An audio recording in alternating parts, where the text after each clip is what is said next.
When I visited their station, the chief showed me some stuff that they work with on some kind of SWAT rescue team. Now, most volunteer departments, the chief would have to look around and make sure he got the right 4 guys. He just went, you, and you. And they came over and they did what they did. And that's what impressed me.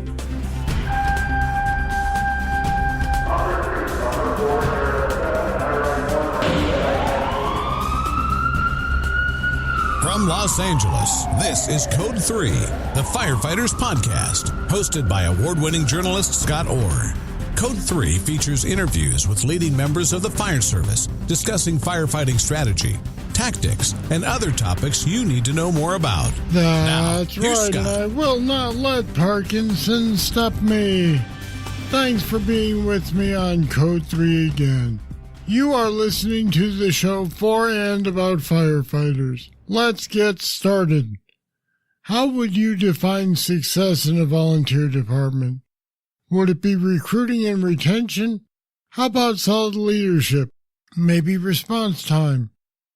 Today we're going to talk about a department that meets all of those criteria. It's called Ulster Hose Company 5, and it's found in New York's Hudson Valley near the city of Kingston. Just like a classic volunteer fire department, 90 members respond from their homes, and they cover 1,500 calls a year with an average response time of about 3 minutes. If you're struggling just to get members to show up for runs at your department, you'll want to pay attention. Back on Code 3 again to explain how they do it is Ed Dolan. He's been studying Ulster Hose 5 and has some interesting insights. Ed's a member of the Catskill Fire Department in New York. He's been there for 30 years, and he served for more than half that time as a chief officer. Ed, thanks for being on Code 3 again. Appreciate the chance to be on, Scott. These guys have it figured out. What's the secret ingredient at Ulster Hose 5? Well, I think it starts at the top with leadership, and it trickles on down through the newest member. I've always been impressed by this outfit from afar. How they operate. You can tell within a few minutes of seeing people work on a scene if they know what they're doing, if they don't know what they're doing. I've witnessed them many times at auto accidents over my career on the Thruway Authority. And they get out with a purpose. They get out knowing what they need to do. Everyone's assigned a task. Nothing is unorganized. There's no chaos. There's no yelling. There's no screaming. And I was able to witness them at a couple fire calls, and the same thing. Everything flows smooth. But what really impresses me is the fact that they still use the original model of the volunteer fire service, where the whistle blows and the guys run to the station and get on their apparatus. They do that running about 1,500 calls a year, which is really unheard of. In a lot of southern states, they pay people to be at the firehouse for that many runs. With the chief, with his communication, his emotional intelligence, the way he involves his members, his assistants, when I visited their station, it's just absolutely, the enthusiasm just was bleeding out of that place when I went down to visit. I can't say enough about the vibe you get when you walk in that department. And they're all volunteer, is that right? Not a combination department at all? 100% volunteer. That's what's even more amazing about these guys. So how do you think they pull it off, and do you think someone else could do it too if they wanted to? Well, when you look at other outfits that are similar to them, and I'll go with the town of Colony outside the city of Albany, New York, they have departments with similar budgets, similar apparatus, but half the calls, and they're paying 3 or 4 guys during the day to staff their apparatus. So whatever Ulster has done and the chief has done to keep their members interested, keep them trained, keep them responding, it's obviously hard to replicate when everybody else with that size department, when you compare apples to apples, can't do what they do. And that's, like I said, that's the amazing part. These guys are all volunteer. Let's bring in the chief of Ulster Hose Company 5, Shabw Heppner. Chief, how do you build and maintain this team? One thing that we've always strided on was generations and generations through the fire service here. It started long time ago. The chiefs that came through, we had a 25-year chief handed down through the system. There's been a few chiefs after him, not that many. I think it's 5 chiefs after him. He retired in 1994. and we kept his tradition of what he had always pushed forward. One was aggressiveness. Training was always by far the best training we could possibly give the guys. We keep up on our apparatus. We keep up on our tools. If there's technology out there that can improve what we do on the fire ground and even morale-wise, we try to get it. And if we can secure it and it's possible, we will get it. And the old-timers, they're still here. They're still running. They're still training. They come to almost every call. There's at least 10 of them. If you get a structure fire, you got at least 10 guys here or more with 20, 25 years plus in the department. And what's Billy got in the department? About 50 years in the department. He's still active, and he still keeps us on our toes. Wow, now that's a lot to unpack. Let's go back a little bit and talk about training. How do you get people out to train? A lot of chiefs say it's hard to get them to do that. Well, in our case, that's not a problem. I have to say that the trainings that we do help us out. We do a lot of aggressive training. We don't sit in the room and go over PowerPoints every week. We train weekly. We write lesson plans for the training. We more or less keep the guys going, very active. We start out in the beginning of the year with the basics, and as we go through the year, we work up to the more technical side of the department. So by the end of the year, we go through stem to stern of anything and everything we deal with. So how do you staff such a busy all-volunteer department in these times when other chiefs say people just aren't interested anymore? We have people that come from other counties. We have people come from other towns that want to join here. I think one of the reasons that we keep our call volume going, the manpower for the call volume, is we have a lot of calls. There's a lot of calls. A guy can come to the firehouse, no matter what station you're at, hang out for 3 or 4 hours and catch a run. I think that helps us a lot. It might be a medical call. It might be a car accident. Whatever it is, you can guarantee coming here during the day and catching a run and going out in the apparatus. And on top of that, during the day, if you're hanging out, there's members around that do training during the day also. So it keeps the station active during the day also. It's not, we don't sit around and hang out all day at the table or fool around all day. It's active all day. There's guys training, they're driver training, running saws, pulling hand lines, whatever it takes to keep the guys going. Ed, I know some people are going to say that the volunteer environment in upstate New York is different than in the Midwest, the South, or the Western states. Is it easier to get volunteers in the Northeast states? I really don't know, Scott. I think what makes it interesting for me, and I was thinking of this while Shawn was talking, specifically their district. If you like fighting fire, their district's kind of suburban with commercial building, light industry, single-family homes, but they run second alarm to the city of Kingston, where you get the typical Northeast 2.5-story frame, balloon frame houses, 2, 3, 4-story flats that are connected and get going. And so you can go from like that inner city work to more suburban work to interstate accidents on their arterial highways and stuff. So like in his situation, I think that helps keep people interested in, because the types of calls you run, you can go from a JAWS call to a second alarm in the city of Kingston to an automatic alarm. It just doesn't stop.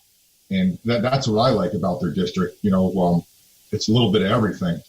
And I think that helps attract, people and keep them there if they're out. Shawn, how is the ratio of fire calls to say EMS? Last year we ran 1,564 calls, and in that it was 800 fire calls and around 700 EMS calls. That seems to be kind of an unusual ratio to me. I mean, a lot of agencies are running a lot more EMS than fire these days. So on that, in our town, if I had to guess, I would say there's about 5,000 EMS calls in our town a year.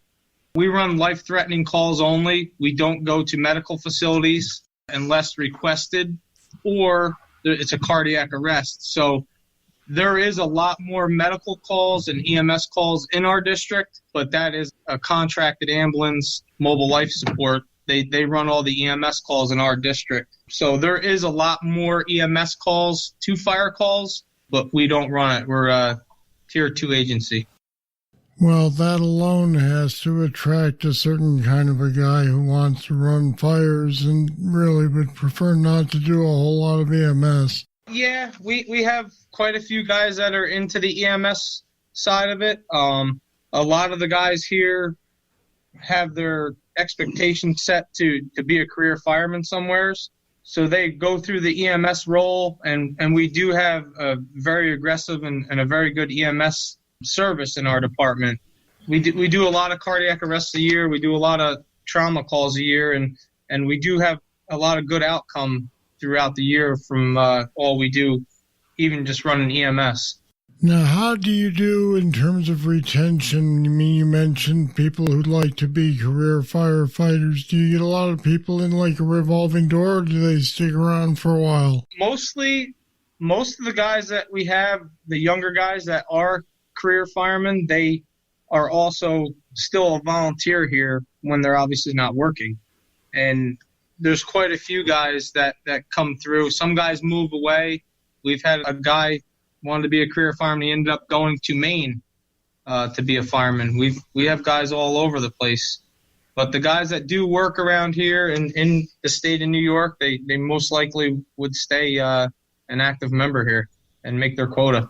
Now, Ed, why don't you tell me a little bit about what the reputation of Ulster Hose is like? I'm in a county north of them, so I'm not in their world, so to speak. So obviously, I love the fire service, and I'm always talking and chatting, and became interested in them when I was working down that way. When I see, like I said, seeing how they operate. I'm big on the fire side of volunteer fire service tactics and stuff like that, not so much the social stuff. And I've seen them at plenty of Jaws calls and truck fires and stuff like that on the thruway. They caught my attention, the way they operate. It's everyone's got a specific task. There's no chaos. And what really gets me about these guys is when I visit their station, the chief showed me some stuff that they work with on some kind of SWAT rescue team. And he just grabbed 4 guys and said, hey, show them how to do this. Now, most volunteer departments, the chief would have to look around and make sure he got the right 4 guys. He just went, you, and you. And they came over and they did what they did. And that's what impressed me was everyone's pretty much on the same level that I could tell the nights that I visited and when I seen them at different calls. There's not, in my department, there's a little bit bigger difference between what I'd call the A guys and the B guys. I don't see that much with this department. Let's talk about that for a moment, Shawn. Do you make sure everybody is equally trained, or are there some people who specialize in certain things? So we have a few specialty teams. Obviously, one is to be EMS. Everybody is cross-trained in EMS. If you're not an EMT or a first responder, every member in the department is AED, CPR, first aid certified. If you're not an EMT, like I said. The second is we have the rescue task force that we had started about 2 years ago. We have started training with the rescue task force. That all started out, we have 2 members that are on the local SWAT team as rescue medics. And one of the EMTs that's on it is assistant chief. They took interest in the rescue task force. And we started sending guys to Oriskany, sending guys all over the state to get trained in the rescue task force. And on top of that, with the rescue task force, the entire department goes through the rescue task force training. So if you're not an EMT and you're not doing patient care, we have guys that are trained in the rescue task force just to transport victims wherever that goes. And we do a bunch of training throughout the year on that. We've had a large group training with the police. And then we have the dive team. The dive team, we have right now 13 divers, and almost 80% of the membership is trained to be a tender for on the shore. Throughout the year, we put all of our trainings together to actually make every team, everybody in the department familiar with every team and everything that we do. So that's how we pull together and keep everybody on the same page. How many stations do you have? We have 2 stations. There's one on the south end of our district, and then there's one on the far north end of our district. And you've got roughly 90 volunteer members, is that right? Yep, give or take 90. We take in an average in a year, we take in about 6 to 10 members, and usually the ones that aren't familiar with us, they last a couple months and they usually leave, just due to how much work we put into the department and what we all go through to keep ourselves what we are. So I'd say in a year, we keep about 5 members every year. Sometimes it's a little more, sometimes it's a little less, depending on the year. Like right now, I don't think we're going to get too many members with the coronavirus going around right now. Yeah, that's going to be tough on every volunteer department. Let's take a short break from the interview so I can ask you if you've seen all the Code 3 merch you can order. It's t-shirts, hoodies, sweatshirts, and more stuff, all with the full-color Code 3 logo. Wear one and tell the world that you support the podcast that has your back. Just go to code3podcast.com/store and get your Code 3 apparel right now. What do you think that you guys do that could be applied to other volunteer departments that are having trouble? I think one of our biggest things is our leadership. We're all interactive with everybody in the department. We all do the training. We all go to the training. We all get along with the guys. We get out on the floor and we stay involved with every member in the department. Obviously, there's different groups in the department, and we all get along, and we work with everybody. So there's no favoritism. It's a smooth running place, especially when the cards are on the table. What's your training schedule like? So one of our biggest things with our training is we hold the guys to a higher level. We try to work everybody, and like I said, we get involved with the training. So if there's a weakness, we're going to be involved in that weakness of the group, and we're going to work our way through that. And if something doesn't go right or something is wrong in the training, we correct it. We do our research. We get with the guy, and we work them through it. One of the examples I can give you is we had a member come in here a few years back, didn't want to wear an air pack. He wanted to be an EMS guy and a driver. He was a middle-aged guy. Next thing you know, the guy seen the training that was going on in the department, and he had the drive to go through the firefighter one and become a fireman and be an interior fireman, and a really good interior fireman for quite a few years. So the drive here is pretty high, and once you get a little lick of it, the guys are taking off with it. They want it all. Would it be fair to say that peer pressure among the guys keeps everybody on their toes? It's contagious. Yeah, like Rich just said, it's contagious amongst the guys. Everybody wants to go to a fire.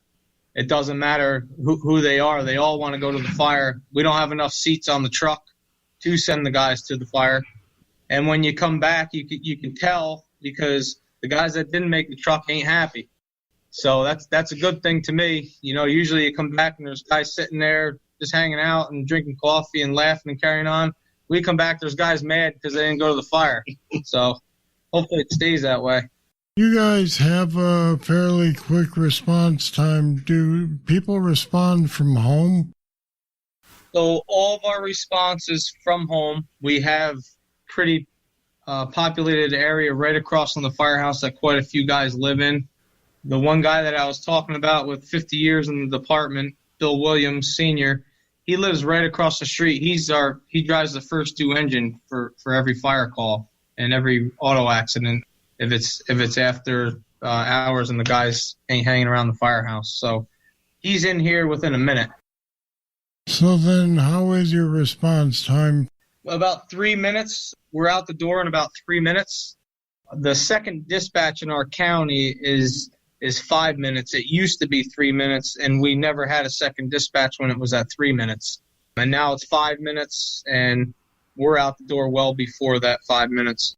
Now, Ed, I think it's fair to say that that's a response time that some career departments would envy. Yeah, I mean, you can watch YouTube videos and you see career departments take 2 minutes, 2 minutes and 30 seconds to get out the door for some runs. It all goes back to their leadership, Scott. You know, they say like certain coaches or players coach, well, their chief is the firefighter's chief. It's quite amazing to have a volunteer outfit and do fire EMS, plus you add in a dive team and a rescue task force. That's like unheard of for an all-volunteer operation. I can't think of anybody else in the area that does it, to be honest with you. That's true, Shawn. Let's talk about that for a moment. You guys have got special units that most volunteer departments could never hope to staff. How do you find the people to do that are willing to get qualified for those specialties? The dive team has been around since, I believe, 1984. Around 1984, I don't know the exact year. When the dive team was made, there was actually, I believe the story behind it, there was a drowning in our town, and the services wasn't there. And one of the old members came forward and said, we need a dive team. We're shorting our customer here, and we need to get a dive team. We need to do it now. From that day on, they were going to the pool and doing workouts to form the dive team. And I think that was one of the starting factors to our specialty teams. And that just went to show the work that them guys put in to get the dive team started. I got on the dive team in 1999 when I turned 18. And one of the biggest reasons I got on the dive team was to hold the tradition of the team. I didn't want to see it go down from all the hard work and all the equipment and everything that these members put forward to get this. I don't think the guys want to see this stuff go down the tubes just because somebody doesn't want to go get training. And that's with every team. We have a fast team. Every interior fireman has to be a fast qualified. You have to have all the qualifications for the fast team. And we do usually a monthly training on fast. And if we have a normal training, if we're stretching lines or we're doing searches, we always incorporate a fast drill into the training to keep everybody up to speed on what we're actually task at hand. All right, give me your one best story that sums up what your department is like based on a response you've had somewhere. No, the only thing I could say is I don't, not to speak on just any general call. There's been a lot of tragedy in our area with a line of duty deaths of one in particular, and the COVID-19 thing going on right now. Members in the department having family issues or emergencies, and even an issue in the department. Our department comes together by far like no other. These guys will come together for anything, anybody, at any time, any place, anywhere. They're a family. They're brothers, they're sisters. They just come together, like I said, like I've never seen before. And I think that's what keeps us as what we are. Guys could rib on each other. Guys can get into arguments out on the floor. We can come back, talk about things. But in the end, when the bell goes off or when something goes on, these guys are brothers and sisters, and it doesn't matter what the outcome was before this. And I think that means a lot to the department, and I think that's one of the things that keeps it going. All right, Ed Dolan and Shawn Heppner, thanks for being my guests on Code 3 today. Thanks, Scott. Have a good one. Take care. Ulster Hose Company 5 is what you'd call an outlier, a department that's not typical. But does that have to be the case? Why can't your department adopt Ulster's examples and get similar results? What are your biggest challenges? You can leave your comments on our website at code3podcast.com/Ulster. There are links to more resources there as well. All right, that's it. That's all for this edition of Code 3. Thank you for listening. I'll be back next time with more, and I hope you'll join me. I'm Scott Orr, and until then, stay safe. To contact us, get more information on today's show, or to subscribe to the podcast, go to code3podcast.com.